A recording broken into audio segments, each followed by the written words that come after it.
Buenos días a todos, soy el Padre Matías Bailet, misionero en España, en el monasterio de Tenerife. Estamos en el jueves de la semana 13ª del tiempo ordinario. Hoy nos toca reflexionar sobre el Evangelio de San Mateo. Subió Jesús a una barca, cruzó a la otra orilla y fue a su ciudad. En esto le presentaron un paralítico, acostado en una camilla. Viendo la fe que tenían, dijo al paralítico: «Ánimo, hijo, tus pecados te son perdonados». Algunos de los escribas se dijeron: «Este blasfema». Jesús, sabiendo lo que pensaban, les dijo: «¿Por qué pensáis mal en vuestros corazones? ¿Qué es más fácil decir: tus pecados te son perdonados? O decir: levántate y échate a andar?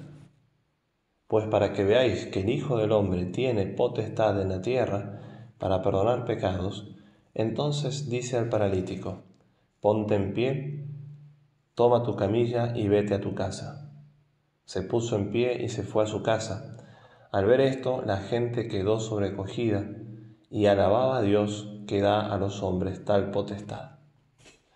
Palabra del Señor. Gloria a ti, Señor Jesús. Vemos, queridos hermanos, que Cristo está nuevamente en su ciudad, en Cafarnaúm. Mientras predicaba sobre el reino de los cielos, le traen un paralítico para ser curado. En un texto, San Agustín nos va a ofrecer la clave interpretativa de los milagros de Cristo como señales de su poder salvífico.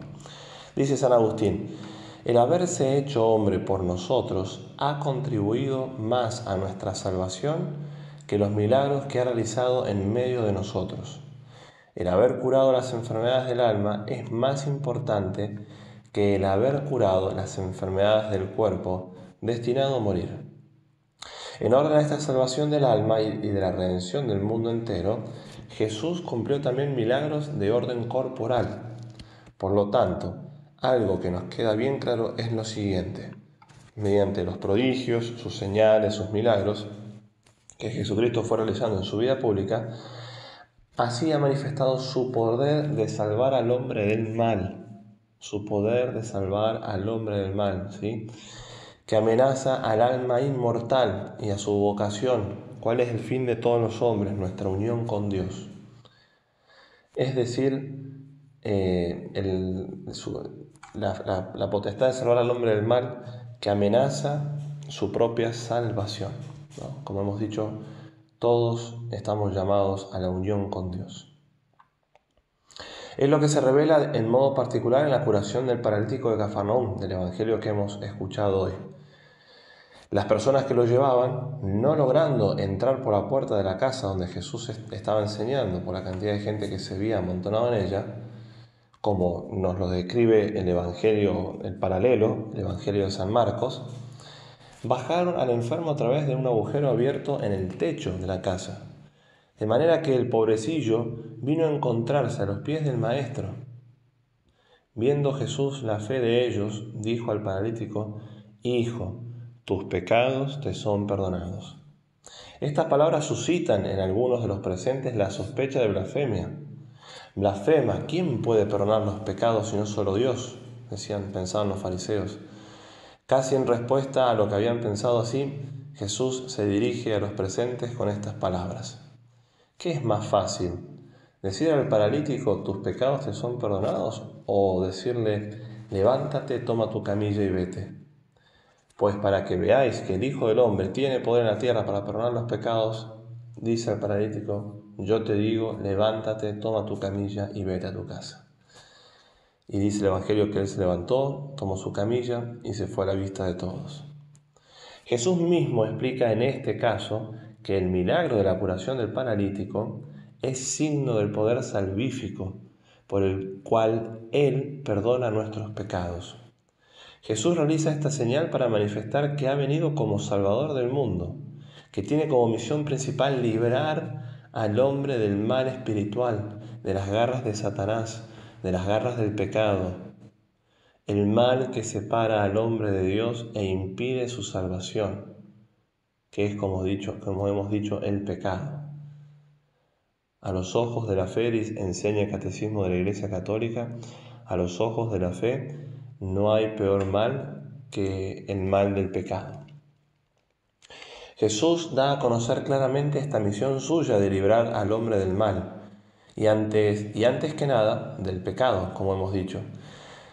Es una misión que comporta y explica su lucha con el espíritu maligno, contra Satanás, que es el primer autor del mal en la historia del hombre. Como leemos en los Evangelios, Jesús repetidamente declara que tal es el sentido de su obra y el de los apóstoles. Por ejemplo, encontramos en Lucas 10. Veía yo a Satanás caer del cielo como un rayo. Yo os he dado poder para andar, sobre todo poder enemigo, y nada os dañará. Queridos hermanos, así se manifiesta el poder del Hijo del Hombre sobre el pecado y sobre el autor del pecado. El nombre de Jesús, que somete también a los demonios, pues su nombre significa Salvador. Continúa Juan Pablo II, sin embargo, esta potencia salvífica alcanzará su cumplimiento definitivo en el sacrificio de la cruz. La cruz sellará la victoria total sobre Satanás y sobre el pecado, porque este es el designio del Padre, que su Hijo unigénito realiza haciéndose hombre, vencer en la debilidad y alcanzar la gloria de la resurrección. Alcanzar la gloria de la resurrección y de la vida a través de la humillación de la cruz, como cuando somos débiles, cuando somos pobres, cuando la cruz toca en nuestra vida, es cuando somos fuertes, porque somos fuertes por la gracia de Dios. Y termina el Papa Magno, dice, también en este hecho paradójico resplandece su poder divino, que puede llamarse, fíjense las palabras del Papa, la potencia de la cruz. Es por eso, queridos hermanos, que el enemigo buscará de 1000 maneras, una y otra vez, que nosotros bajemos de la cruz de nuestra vida, de la cruz de las humillaciones, de la cruz del sufrimiento, del sacrificio, de la abnegación, de una enfermedad, de una situación moral, de una dificultad familiar. Es por eso que nosotros tenemos que cargar esa cruz, amar esa cruz, así como lo hizo el mismo Señor, así como el mismo Señor no bajó de su cruz cuando fue tentado, cuando los fariseos le decían, si eres el Hijo de Dios, sálvate a ti mismo y bájate de la cruz. Que baje de la cruz ahora mismo y creeremos en Él. Nosotros no. Nosotros permaneceremos junto con Jesús en la cruz.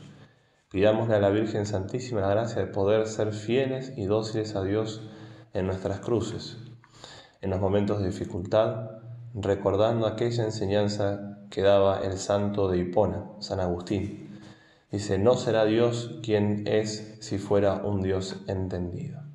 Que la Virgen nos bendiga.